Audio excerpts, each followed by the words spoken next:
delighted to have David Icke back on Skype right now. Since we posted the Conspiracy Crimes of the Illuminati podcast 3 months ago, it's got over 500,000 views. People are loving it. People are asking to get David back on. He's been so generous with his time. A lot has happened in this past 3 months. David's new book is out, The Trigger, about 9/11. It's this long, and I read it over the summer. It's absolutely mind-blowing. It's got everything in there about 9/11, plus so much more. Draws on a lot of his previous work, but has a lot of new information in it as well. So I highly recommend The Trigger to people out there, and the link to that is in the description box below this video. Then we had the Epstein news blow up with his suicide, and I know the story's been hammered to death, but David from the very get-go has said this was a pure intelligence agency operation involving the CIA and the Mossad. So I'm wondering, David, how you drew that conclusion. Well, first of all, excuse the lights. My lighting system, Sean, is very sophisticated. It's called the window. And at the moment, as we speak, the sun's coming straight through it, and it will be going across in a second, and we'll be fine. And I just want to make the point, as we have the sun pouring in, that the sun is absolutely nothing to do with the temperature of the earth. I want to make that clear, because all the experts have said so, even though it's the source of heat, which I feel the last time I looked affected temperature. No, it's not the sun. It's a gas of life called carbon dioxide, without which we'd all be dead. So I just want to make that clear, that people should believe everything they're told about climate change caused by human activity. You look like you're transforming into your true angelic form, the illuminated one. Clearly the sun has nothing to do with it. But we're nearly gone, and we'll get into it. The thing about what I've done is I've done it for so long, 30 years now, and so when you do it full time, day after day, and I pretty much work 7 days a week, not because I'm a martyr, but because I want to, and to a large extent you have to, because you're trying to uncover something that doesn't want to be uncovered, and therefore, as you know yourself, there's a vast spectrum of interconnected events, people, organizations, networks that are there to be uncovered, and you don't do that in 5 minutes. So over the years, going way back to the 1990s, it's become clear, very clear, that there are paedophile operations, goes into Satanism as well, but there are paedophile operations and networks around the world that are actually run by the intelligence agencies. The three major ones in terms of that, in my experience, there will be others, are British intelligence, the CIA and American intelligence, and Mossad and the whole intelligence network in Israel. Why do they do that? Well, one key reason is compromising people they need to support their agenda. See, when people say, you're saying there's this big global conspiracy, yeah, so loads of people must be in on it then, in terms of driving it and knowing all about it. But that's not the case, of course, because if there were independent people, that's the key word, that were in on it and were the kind of personality that would be horrified by it, then it would come out. It would have come out a long time ago, and of course it has come out, but not in the public arena on anything like the scale that it exists. And so you have basically two groups of people in the, or maybe, no, I could go into three, but two that relate to the paedophile operation. One is the group that absolutely knows what's going on and knows what it's all about, knows the direction the world's being taken. Now they're, not only by definition, but by necessity, the smallest group. Because the more that know what's happening, the more chance there is of that seeping out. And then you have the next group. This is the group that involves people in politics, other areas as well, but particularly politics, who are in positions of power that have the yay or nay on whether decisions are being made in terms of the direction of a country and the direction of human society. Now, a great chunk of that group are not in on it. So they have to be brought in on it in a way that, although they will be, perhaps some of them, horrified, they will still go along with it because of the consequences for them. And they're the people that you compromise. You compromise them either because they have certain, if you like, desires and you provide them, or you just set them up. Either way, you have something on them that if it comes out, it's over. And then you've got the third group very quickly, which are the people that every day are making decisions and taking actions that push the world in the desired agenda direction, who have no idea there is an agenda or anything else is happening except they're doing what they're told to do. So over the years, it's become clear that, for instance, Mossad has had a massive influence and input into this paedophile ring, along with the others. But Mossad comes up again and again. And what that means is that if you can, from a network operating out of Israel, compromise politicians in different countries, then you don't have to always compromise them through paedophilia, of course. You can compromise them through, out of marriage affairs. You could, honey traps as they're called. You could do it by trapping them financially, whatever. But you entrap them. And then they make decisions, not that they would have made in and of themselves, by themselves, but decisions that they now make, otherwise what they've been compromised for doing will come out. And this is a massive operation. And when you see people, Sean, you'll see a politician who maybe be speaking in favor of something or speaking against something, and then suddenly they just change direction. And they suddenly start speaking for what they were against and speaking against what they were for. And one of the reasons, there can be others of course, but one of the reasons this about turn happens is because they've been compromised. So now they do what they're told or else. And we've had two classic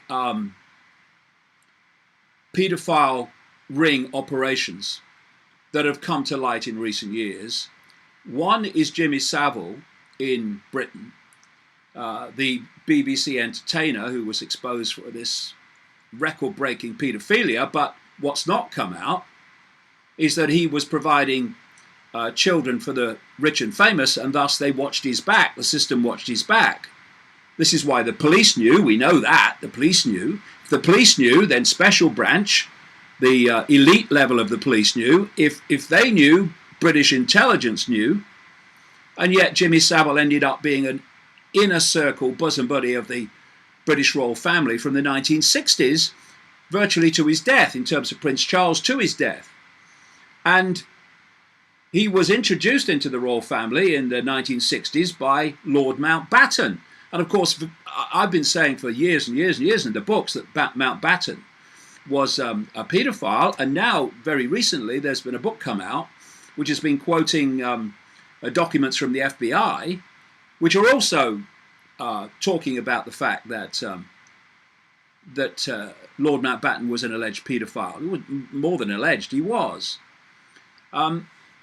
And so we reach the point where we've gone from, this is not just an historic level paedophile, this is a procurer of children for the rich and famous, and now we take the next leap, because a lot of people don't know, most people don't know, that Jimmy Savile was very close to Israel. He had a flat in the heart of the Jewish community in Leeds, for instance. He raised a lot of money for Jewish causes. He bragged about how he was talking with the leadership in Israel. He bragged about how he told them that they'd been too soft on the Palestinians and other Arab countries after the Six-Day War. And he described himself as the most Jewish Roman Catholic. Now that, for a start, absolutely sends alarm bells off for me, because in The Trigger, indeed my previous book, but in relation to 9/11 in The Trigger, I tell the story of a death cult which has got the name over the years of Sabbatean Frankism, and we will get into that maybe later, but in brief, it's a death cult that infiltrates communities and infiltrates religions by posing as those religions, by posing as those communities. So they infiltrated the Islamic world and became the Saudi royal family and became the Wahhabism extreme head-chopping, hand-chopping expression of Islam.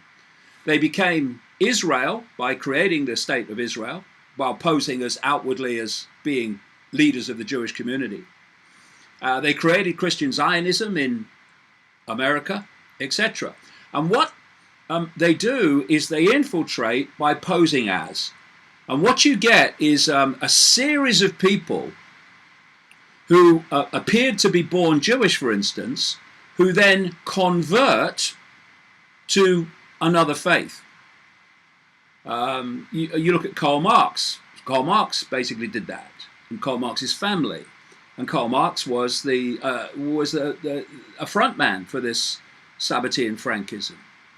Then you see so many people who've taken this conversion. Adam Weishaupt, the guy who is credited with creating the Bavarian Illuminati in 1776 with the Rothschilds, and Jacob Frank, who was a major player, a serious major player in this Sabbatean Frankism. The second part of it was named after him. And they created this Illuminati. Now, Adam Frank was a Jewish guy who converted. And you have Rothschilds. The Rothschilds are not Jewish. They're Sabbatean Frankists. They're interlopers. And then you have Adam Weishaupt, who was given the credit for creating the Illuminati. He was born Jewish, but brought up as a Roman Catholic. He was educated by the Jesuits, for instance. So you whenever you see this conversion, it's worth having a look at, because this is the way this death cult works. And so if you are looking at this network, this technique of creating paedophile rings and compromising people you need to have in your control so they'll make the decisions you need them to make, then you start to look at the whole Jimmy Savile operation on another level beyond what it's been looked at up to this point. Because once you are compromised by a paedophile ring, well, apart from being 100% honest and saying, look, I did this, I shouldn't have done it, but I'm coming out because I want to tell you what's going on in terms of what's trying to be done to me. But how many people are going to do that? Virtually nobody. So you got them. So if we move then across the Atlantic, we see a mirror, basically, of the Savile operation. in the form of Jeffrey Epstein. He was providing girls, minors, for the rich and famous, and some of them who very bravely and very tenaciously pursued him to try to get justice.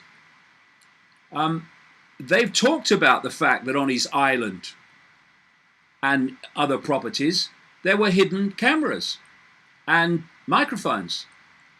So it's very clear what he was doing, compromising people. Indeed, he's alleged to have, by some of these former minors at the time, to have spoken about it. And then you look at Ghislaine Maxwell, his so-called madam. She's the daughter of Bob Maxwell, who was a Mossad agent. We've had Mossad agents write books saying this, and it's come out in other ways too. He was fronting up for Mossad when he was owning the Daily Mirror in Britain, when he was a famous British businessman known as the Bouncing Check, you'll remember. Because one thing about Maxwell is, you know, the old saying, when his lips were moving, he was lying. You could see that because one was cause and effect of the other. And so in the end, as his business empire started to unravel and he became a potential bad news for Mossad, according to this agent that wrote books about this, they killed him on his boat, ironically or maybe appropriately called the Lady Ghislaine. So what we're looking at is two tips of the iceberg, if you like, of something that's going on all around the world, where people are being compromised to make decisions they wouldn't normally make and to accept things happening in their countries or their sphere of influence they wouldn't normally allow because they've been compromised in this way. Yeah, I've got a few things to say on that then. There's a lot to absorb there. So I have recently interviewed John Mark Dugan, who was an ex-Florida cop who the lead detective on the investigation into Epstein the first time was named Rick Curry. He died mysteriously around just over age 50. He was a completely healthy guy. He died mysteriously. He didn't trust the Florida Police Department with the evidence, so he handed a bunch of these files, including video evidence, over to John Mark Dugan. John Mark Dugan right now is in Russia. He has denounced his US citizenship. They're calling him up saying you need to come into the embassy and submit your passport, and he's absolutely not going to do it. Now, people are saying, okay, it's all well and good that John Mark Dugan is claiming that he's got these files from Recurry.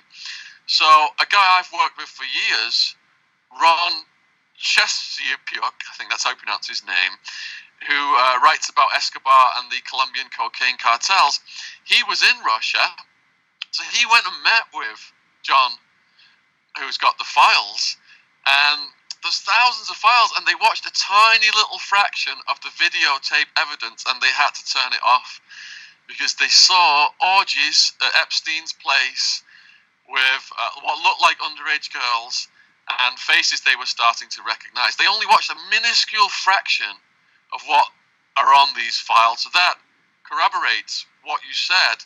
That evidence is out there, and John has said that the FBI has copies of all this because they raided his house and took all of his copies as well. Well, see, this is how it kind of works, this death cult.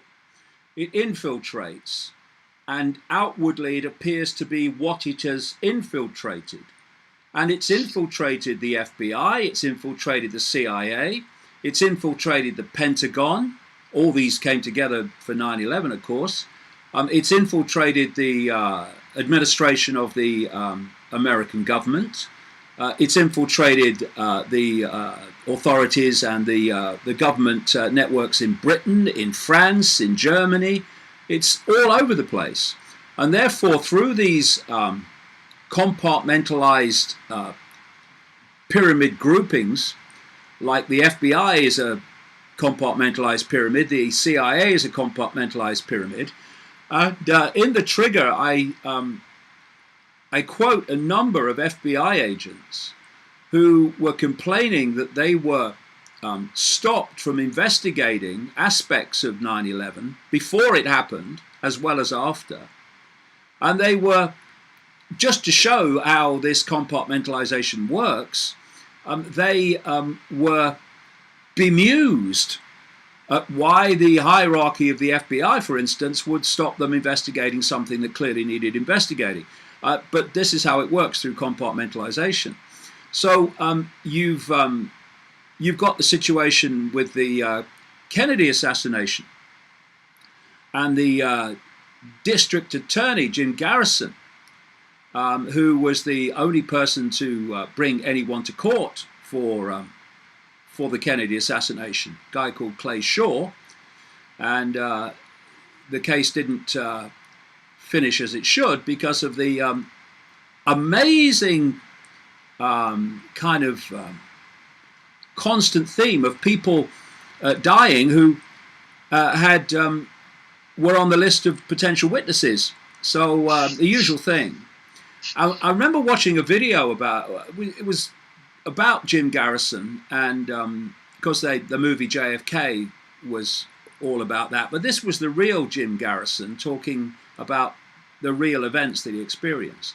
And one of the things he said was he couldn't understand. He knew it was true, but he couldn't understand how it was done. He said the Dallas Police Department and the federal government and this organization and this organization and the FBI and this organization were obviously working on this together, but he couldn't understand how they could have coordinated it all. Well, when you get into this and these secret society networks, then you see how it can be coordinated. And this is what's happening all the time. This is why you will have a situation with Epstein where, first of all, he is outed, and the networks that he was working for, then also not only working for in terms of this paedophile ring, but working for in being a conduit to fund high-tech companies and high technology, which is all part of this whole smart grid that's unfolding. These things all connect because it's the same group doing it. So the networks, to protect their man, arranged for this plea deal, which basically got him no prison time for something that should have been a long prison sentence. And then you had the situation where it wouldn't go away, and it reached the point just before he died or disappeared, whichever idea people want to believe in, that it was clear that the dike was starting to break.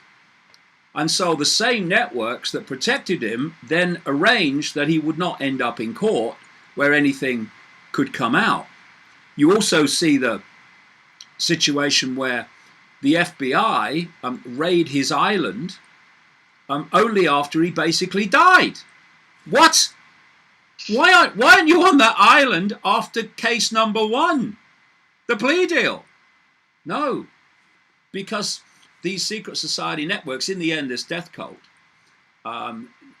protects its own. This is how Savile got away with it all those years when the police knew and all these other people knew. It's because that which he was serving looked after him. And whether Epstein died, was murdered in the prison cell, or whether he was in some way spirited out and it was all covered up, as some people believe, one thing's for sure, the sequence of events that led to him disappearing were so blatantly set up, it's unbelievable. Taking back suicide watch when it's alleged that he'd tried to commit suicide shortly before, removing the prisoner that was with him, which was, of course, a block against suicide, so he was on his own. These security guards that should have been looking at him every half an hour fell asleep, so we're told, and the cameras in the corridor that could have seen if anyone came out in and out the cell in the relevant period, they are kind of somehow not working properly, and therefore there's no footage, so we're told. Well, see the Pentagon on 9/11, for instance. So it's a constant theme, and because of another part of this agenda, which is mass surveillance, which they want because they want to keep surveillance 24/7 on the population, it also means they have a problem when they're carrying out their own operations in public places where these cameras are. So what happens again and again and again and again, whether it's terrorist attacks in Britain, whether it's 9/11, whether it's the Oklahoma bombing, whether it's the Brazilian electrician who was shot 7 times in the head by British police, whenever these things happen, the cameras aren't working. 17 traffic cameras between the Ritz Hotel and the Pont d'Alma Tunnel at the time that Diana died, Princess Diana died. All 17 weren't working, we're told, when that car made its final journey. So, I mean, these are constantly recurring themes, and more people are getting wise to them, but not enough. So you've talked about the US authorities and the FBI and what went down in the MCC. Let's just come back to this side of the pond. So the first investigation came about into Epstein, and the detective in charge of that in London shut it down. There were allegations made against Prince Andrew, and they shut it down. So when it resurrects this second time, the heat is on in the media. Prince Andrew goes to Spain with Fergie, hoping it will blow over. It doesn't blow over. Prince Andrew goes to Australia, even further away, hoping it's going to blow over. It doesn't blow over. But then he hires a new PR guy, a Mr. Stein, or Stein, I don't know how it's pronounced. This is Andrew's new PR guy now. And all of a sudden in the news is this massive story about Carl Beach getting, I think it was 18 years for making false allegations about elite paedophilic activity and child sex abuse. Now, I don't know if it was in one of your videos, I saw in someone's video, but apparently a politician, I think it was McAlpine, he wrote a book, and in his book he said that when there are mass claims of abuse against you, create a false abuser, blow it up in the news, and all the other victims will lose credibility. So what are your thoughts on Prince Andrew, Carl Beach, and this new PR guy that Andrew has hired? Well, Prince Andrew can hire all the PR people he likes, and they can be very efficient in manipulating the information that comes out, what people will print and what they won't. But what these PR people can't do now is persuade the great majority of the British public, indeed the wider world public, that Prince Andrew is anything but guilty as hell of being involved with this professional paedophile and procurer of children for the rich and famous, Jeffrey Epstein. The evidence is absolutely already, what's in the public arena is overwhelming. Now, what lies outside the public arena with people that you've mentioned who have some of the footage, who knows? But for sure, we already have enough information, not least through the evidence of this lady Roberts, who has told the story of what happened with her and Prince Andrew in London and other places, I think, as well. And so they can try to cover it up as much as they like, but they'll never convince the vast majority of people that there's an innocent man here in terms of not knowing about Epstein. When you are visiting Epstein, visiting his house in New York, when you are walking down the street with him in Central Park, after it's come out what he's been doing, and then you say you didn't know. Well, I mean, please, don't insult our intelligence, mate. So what they can do, however, is control the system so that although great numbers of people go, "You knew nothing, Andrew. Yeah, sure, mate. Yeah, of course. Yeah. What a load of tosh." But they can stop the person actually being prosecuted, despite people seeing it for what it is. And that's what's been happening. I mean, for the British police to announce that they're going to take no action against Andrew in terms of bringing him in for questioning and getting him to answer very relevant questions that have not been answered is just so blatant. If he wasn't Prince Andrew and he was anyone else who wasn't, having his back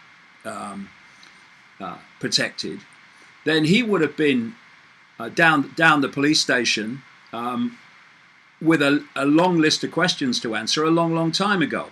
So again, because you have this network operating from the shadows, that operates to a completely different set of laws and consequences to the general population, and that's why again and again you see preferential treatment for the rich and famous that the general population would not enjoy. It's because there are these two worlds literally interacting.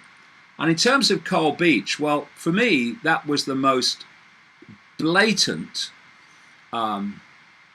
diversion, exactly as McAlpine talked about.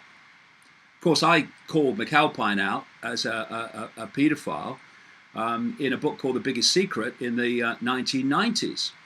And when it eventually came to the surface and there were allegations about him, even though he wasn't actually named, many years later, he was taking all and sundry to court. He got a massive payout from the BBC, who didn't actually name him. He got a massive payout from ITV, who didn't actually name him. He got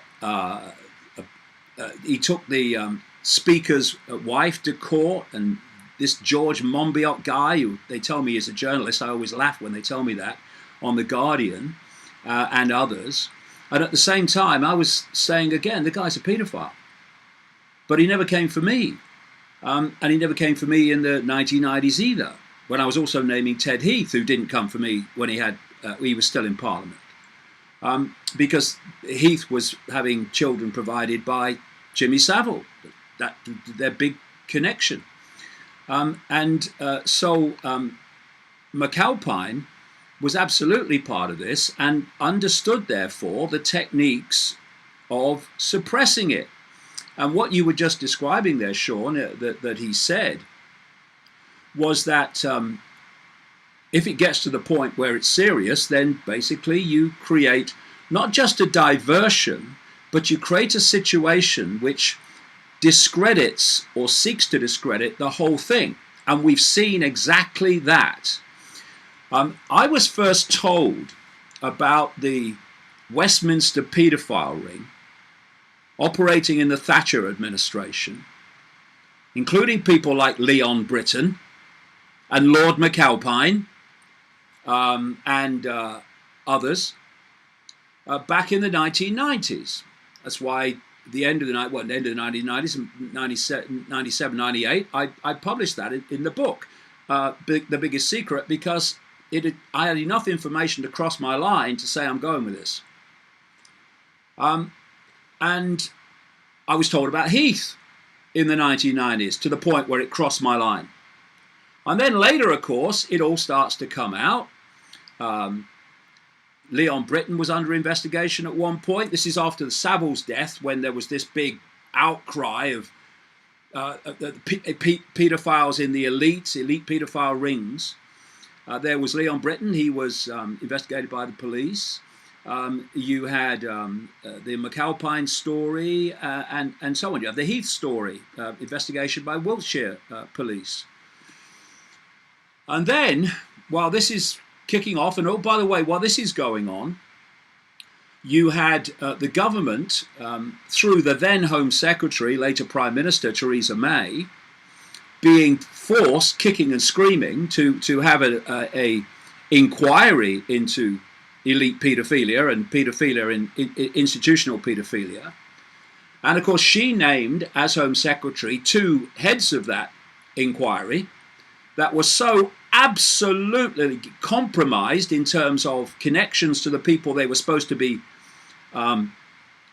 investigating. One of them was Leon Brittan, Home Secretary and other jobs in the Thatcher administration in the 1980s. And suddenly, whoa, the media reacted and said these people are not appropriate. What they call survivors, people who had been abused as children, said these are not appropriate. So what did that do? It threw the ball, kicked the can down the road, because the idea was to put as much time between these massive revelations coming out after Savile, who was, by the way, a bosom buddy of Margaret Thatcher, whose cabinet members of whose cabinet and government that was coming out, and therefore people start to forget about it. In fact, Margaret Thatcher had a technique she talked about called toughing it out. If you were in trouble politically, then you just refused to budge and refused to do anything to accept responsibility, and then eventually the headlines will change and people will forget about it. That was the idea of pushing this inquiry can down the road, and eventually it has another head, Baroness J, I think her name is, and it's ongoing. And so at the same time that this was unfolding, you then had the Coal Beach story. A guy who came out anonymously to start with, and named a series of people who have been named to me, including Leon Brittan and Ted Heath, but also he named people that have never been named to me. And this is one of the great techniques. I call it gin and tonic with a twist. What you do is you name people who are guilty and you name people who are not guilty. And when the not guilty are exposed not to be guilty, what you're doing is discrediting allegations against all of them, the guilty and the not guilty. And this is what has happened clearly with the Coal Beach case, because now we have, using only the Coal Beach example, the Westminster paedophile ring has been shown to be a fantasy, a conspiracy theory that wasn't true. No, it wasn't. It's absolutely true, and it's still going on now. But you can see how they've done it, exactly the techniques that McAlpine talked about, and it's been very effective. But some of us are not going to let it go away. So, watching your videos on YouTube and reading your books now, going back decades, and I urge everybody to go and read David's books, especially The Trigger, and go and subscribe to his YouTube channel. All the links are in the description box below this video. Just absorbing your work over the years, there are some very important lessons I learned when it comes to scrutinizing what's really going on in the world.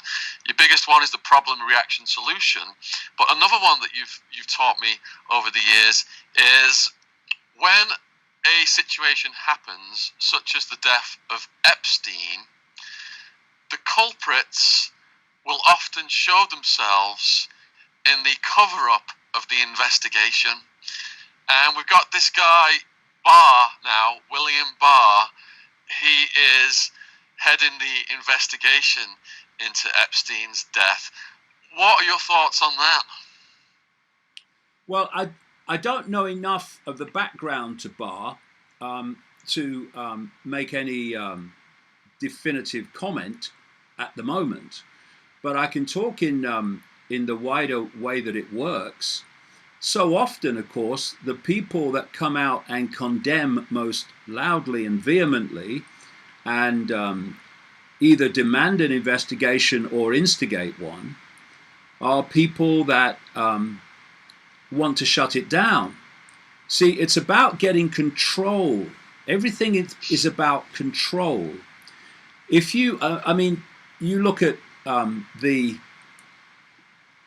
people that were named to run the paedophile investigation in Britain. It wasn't just about trying to knock it down the road, though that was certainly the outcome of it. It was also about control.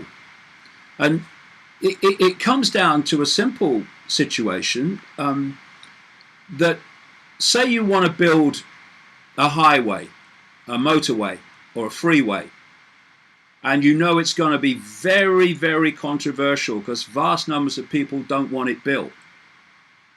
All you do is you have a public inquiry into whether it should go ahead or not, and you just make sure that the head and the people running that inquiry are going to decide that it should go ahead from day one before any evidence has been given.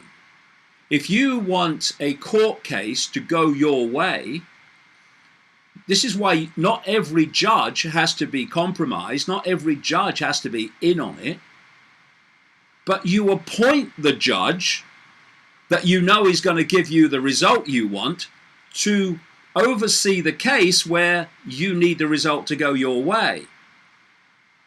And so many people set up inquiries. We'll see with Barr, but you set up inquiries because then you control them. You control the outcome. I mean, this is a classic. When the grotesque mind control torture operation called MK Ultra came out publicly, the story broke, had to eventually because it was so immense, so massive. You had Nelson Rockefeller appointed to oversee the inquiry. And you had Gerald Ford setting it up, and Gerald Ford was involved in MK Ultra. So what you did with MK Ultra, because you controlled the investigation, is that you let some stuff come out because it weren't credible not to, but the true massive scale of it and what you were really doing and people involved in it didn't come out. And that's what happened, as you know, reading the trigger, with 9/11. The whole investigation was controlled by the same forces that carried it out. And therefore, the truth never came out officially at all, not least through the 9/11 Commission that was controlled by the force that was involved in making 9/11 happen. So it's always very, very wise when people come out, we must have an inquiry, we must investigate this. Just as Theresa May did, actually, when the whole thing broke in this country when she was Home Secretary. You need to be very vigilant and ask who benefits. Who benefits by those who are running the inquiry, controlling the inquiry, and thus overwhelmingly controlling the outcome. From your work now, I've transferred this to my parents, so whenever anything happens on the news, they're always saying, now, who benefits? Who benefits? On a smaller scale, when I was incarcerated in Arizona for the ecstasy trafficking, I applied for a clemency hearing, and my parents, they flew 5,000 miles to visit me in Arizona. And they were all scheduled for this clemency hearing, and I had a visit with them the day before. After the visit with my parents, I was walking back to my cell, and the prison counsellor stopped me, and he goes, "Hey, I've got the results of your clemency hearing here." I said, "What do you mean my clemency hearing's tomorrow?" And he goes, "What? How can that be?" And he gave me the results, and the results were that I was not accepted for clemency. So my parents were just going through the motions the next day, and it had already been pre-decided. But going back to That's Epstein... That's exactly how it works, mate. I mean, it worked for you there. It works in these major national and international inquiries. I mean, mate, did anyone think that the Dutch inquiry into the downing of the Malaysian airliner over Ukraine was going to decide any other outcome than basically it's the Russians? No chance. Going back to Epstein before we finish here then. Okay. So Epstein's dead. The legal liability that would have come about in the criminal case is over. Those names are protected to that extent. But if Maxwell gets arrested, if Jean-Luc Brunel gets arrested, that would reopen that liability for these elite, powerful people. Do you think Maxwell and Jean-Luc Brunel, they will be taken out next? Well, that's one of the techniques they use, for sure. I mean, as her father's business empire, which was funded by Mossad, started to unravel, and all the revelations were waiting to come out, he became a liability. See, this is what we're dealing with, mate. We're dealing with psychopaths of the most extreme nature. And to these psychopaths, the end is all. The outcome is all. And everyone is someone that can be hung out to dry if they get in the way of the outcome, even though they may have worked to secure the outcome for a long time. Everyone's expendable in this network. It works as one unit, and if different elements or what's happening to different elements threaten the whole, then that element will be cut out. So absolutely, that's what they do. But there's another question, which is why the hell they haven't been arrested already? What? You've got all these revelations about Ghislaine Maxwell and what she was doing for Epstein from all these different sources. You've got photographs, and they don't investigate her. They don't pull her in. Well, why haven't they pulled her in? For the same reason they haven't pulled Prince Andrew in. Because where would that lead? Imagine having Prince Andrew in court and what could come out. Prince Andrew, or can I call you Mr.? Or can't call you Mr., you're a prince. So I have to call you Prince because you're better than me, because you've got a title and you're royal, I mean, do we still have a royal family in Britain and the Commonwealth in 2019? I mean, are we not reached adulthood yet? Apparently not. But imagine having him in a witness box, being cross-examined by a skilled barrister. I mean, the guy wouldn't know where his next word was coming from. So the potential of things coming out would be enormous. Same with Ghislaine Maxwell. So they don't want them in a witness box, and they either make things happen so they don't come in the witness box that we've talked about, or they just don't pursue them. The key is, are they going in the witness box in a public court to be cross-examined or not? Anything that stops that, we need to find a way of making that not happen. That's what they did with Epstein, of course. And had it come out about Savile before his death rather than afterwards, then something like that would have happened to him. Because everyone's expendable. But, all over this Epstein thing are classic techniques of this death cult, but also it's on public display. That simple question, why hasn't Ghislaine Maxwell been investigated? Why isn't she being questioned in this second wave of revelations about Maxwell and Epstein? Why hasn't Prince Andrew been questioned about the gathering evidence of his very fundamental connections to Epstein and the idea he didn't know what Epstein was doing? I mean, you're having a bloody laugh, mate. Your underlings might believe that, but some of us have got a bit more intelligence, thanks. And you've got the fact that all the things that happened with Epstein to stop him getting in the witness box, they're all classics. It's a modus operandi which just gets repeated again and again and again and again. So I've read these things that Virginia Roberts has said in a statement about Andrew. She's detailed all of the sex, the foot licking, the toes, the orgy, the other underage girls that were there in the orgy. And, R. Kelly, he had all these allegations coming forward. And then there was a video released of him. I think he was peeing in an underage girl's mouth. And he went to trial over that case. And he beat it. He managed to have one of his workers was related to the girl. And that worker got up and testified and damaged her credibility and all this stuff.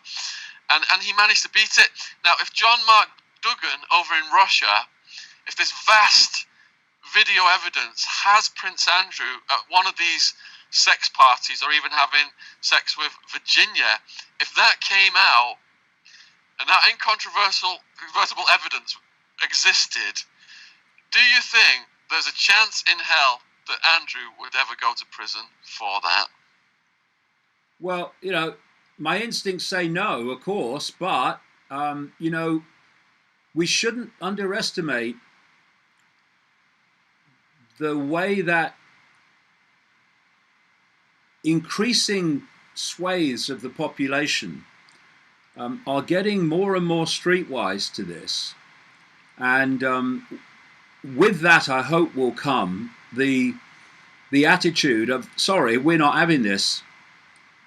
Because what we're seeing is a misrepresentation of the public mood, the public perception. Because we have what I call the microphone people, and we have the people that never get near microphones, the general population. And so what we see on the television, the shrill voices in all directions, are the microphone people. And they are the woke people. They are the Extinction Rebellion people. They are the Green New Deal people. They're the people demonizing this country or that country, calling for vast transformations of human society on the basis of packs of lies. Depending on what subject they're talking about, it's usually a pack of lies no matter what the subject. And you can get an impression, Sean, that that's the public mood. It ain't. You take climate change. You've got so many people, all the microphone voices. Oh yeah, we're all going to die. Yeah, must change the world. Stop driving. Don't fly. Oh, you and your private jet, you're all right. But you, on your package holiday, you're killing the planet, right? But get away from the microphones and a very different attitude, a very different perception exists. That's what caught them out with Brexit. They thought the microphone people in metropolitan London had their finger on the pulse of the nation. And they found they didn't, and they were shocked. Do you mean the whole country doesn't feel like we do? No, thank God. There are some intelligent people here. So it's getting more difficult for them. It's getting easier in one area of the population because they'll believe anything. I mean, to believe that, carbon dioxide is going to destroy the world when it's the gas of life. It is just, if you can make people believe that, you can make them believe anything. But it's a good example of this, because vast swathes of the population don't believe that, think it's a load of bloody nonsense.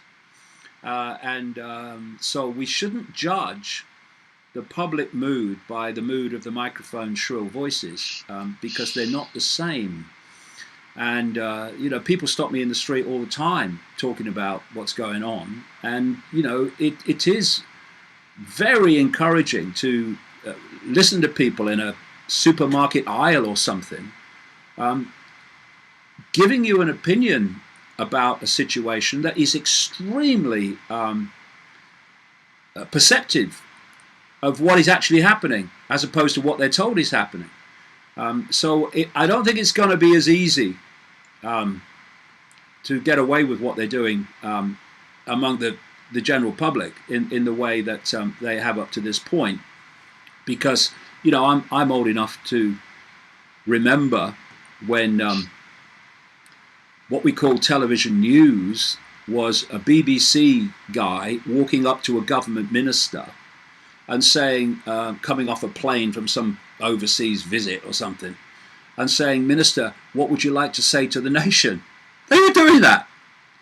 But now, and people were kind of, establishment and all that stuff, but people are not as cap-touching as they were before, and they're getting much more streetwise about how these things work and where the world's being taken. It's incredibly encouraging for me when I see people. They just call it, I love it. They call them ordinary people. There's not an ordinary person on planet Earth. Just extraordinary people who are told they're ordinary. But among this so-called ordinary people are where the people are that have really started to get it.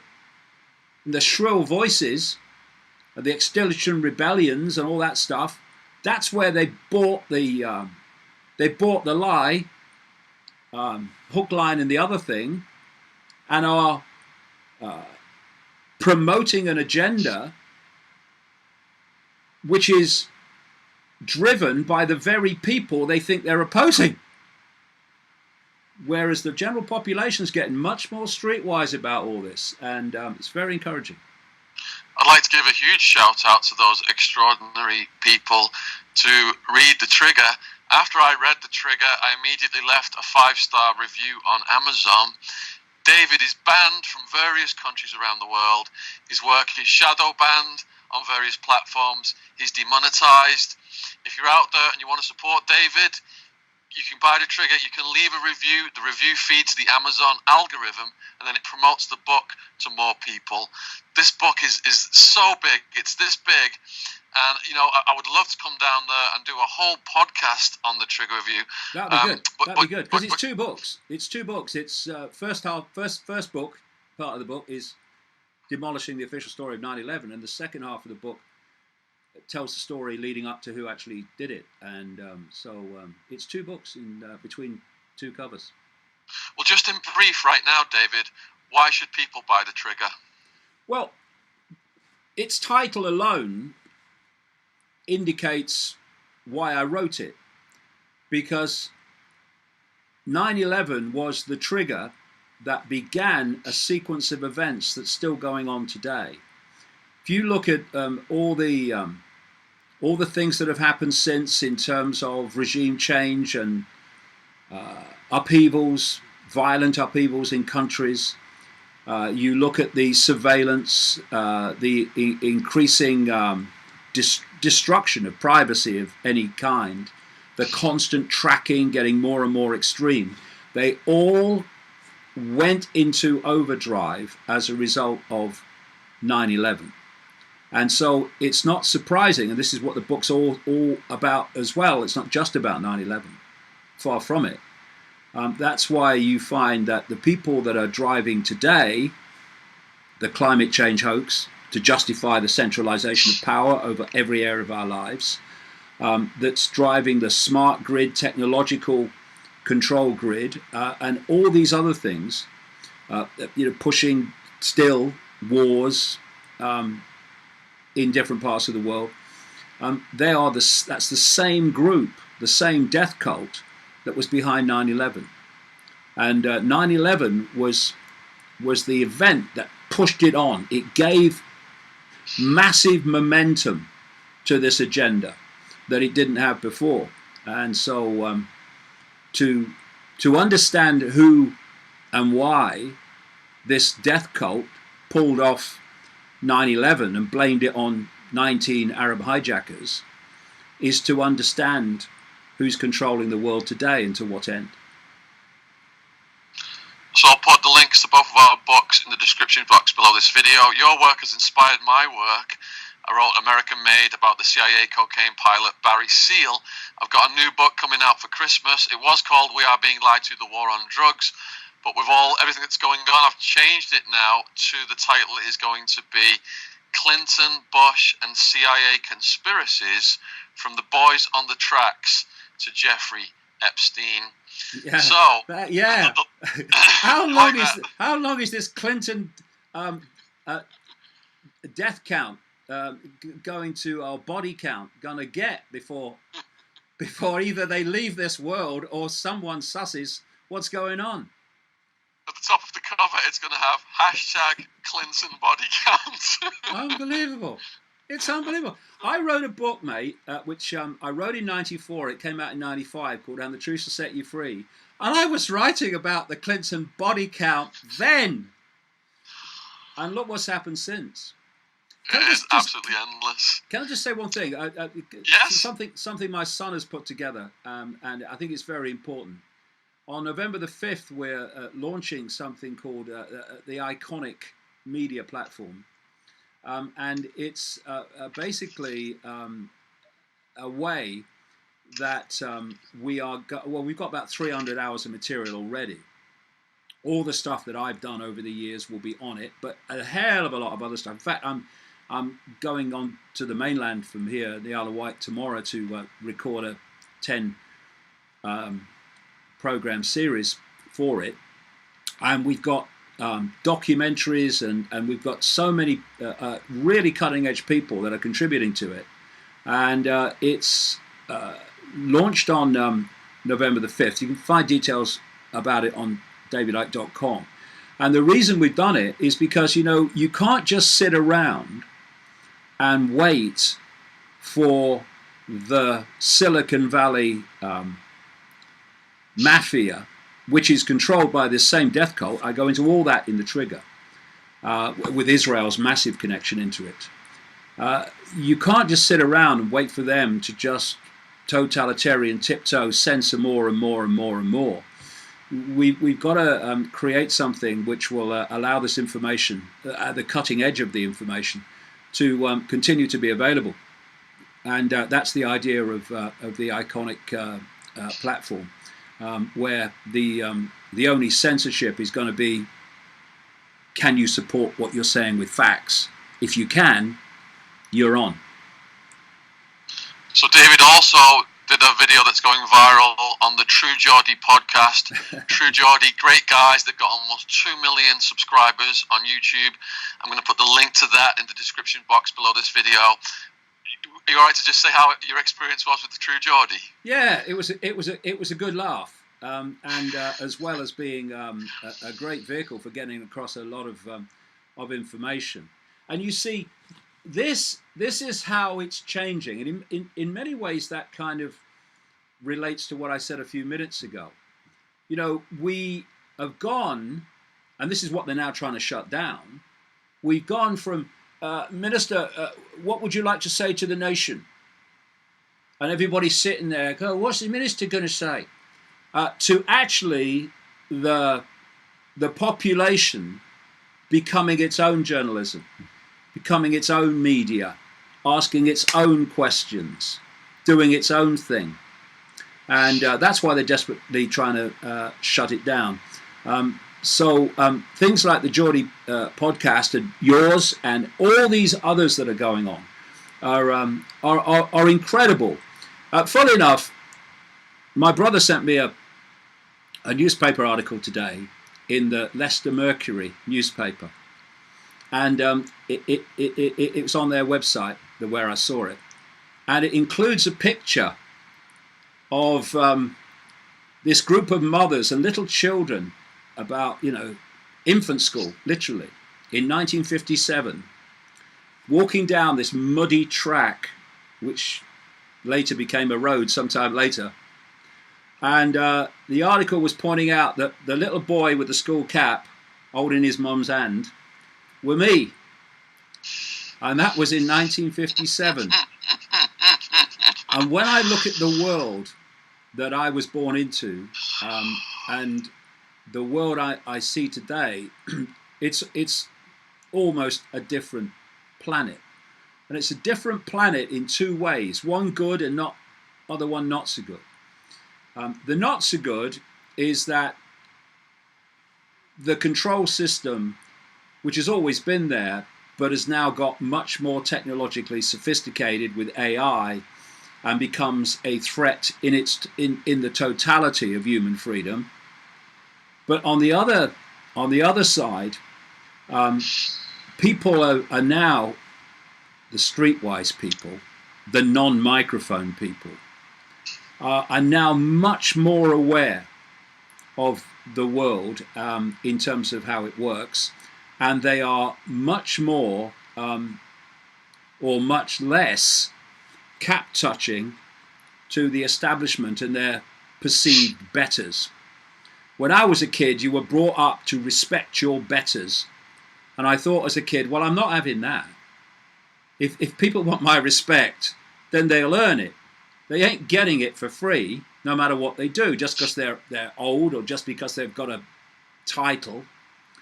And more and more people are much less deferential, that's the word, to the system, much more questioning of it, and much more motivated to get up and do something for themselves. And hence you have all these people now who are broadcasting, and although they haven't been to journalism school, which would destroy them as journalists, actually, to be fair, I was a mainstream journalist for years, and you know, don't go that way, because you'll just live in a box where what you can say and reveal is so narrow. You might as well not bother. So the real journalism is coming from the people now.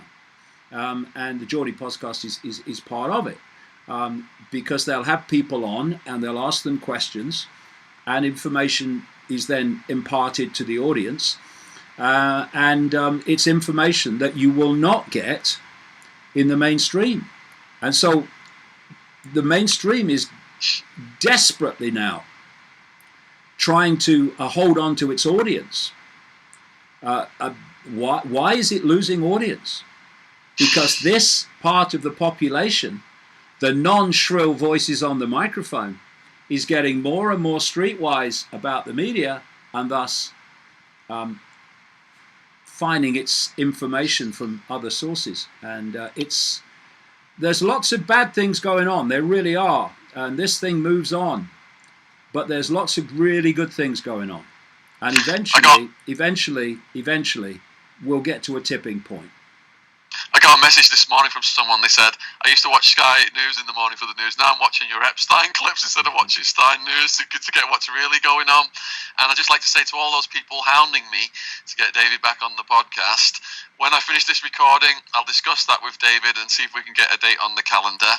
And I'd just like to thank David for being so gracious with his time again. And like I said, all of his links are in the description box below this video. If you've got questions and comments, put them in the comments section below. Please click over to David's YouTube channel. Let's get him up to 1 million subs here soon. So take care out there. Cheers. Thanks, mate.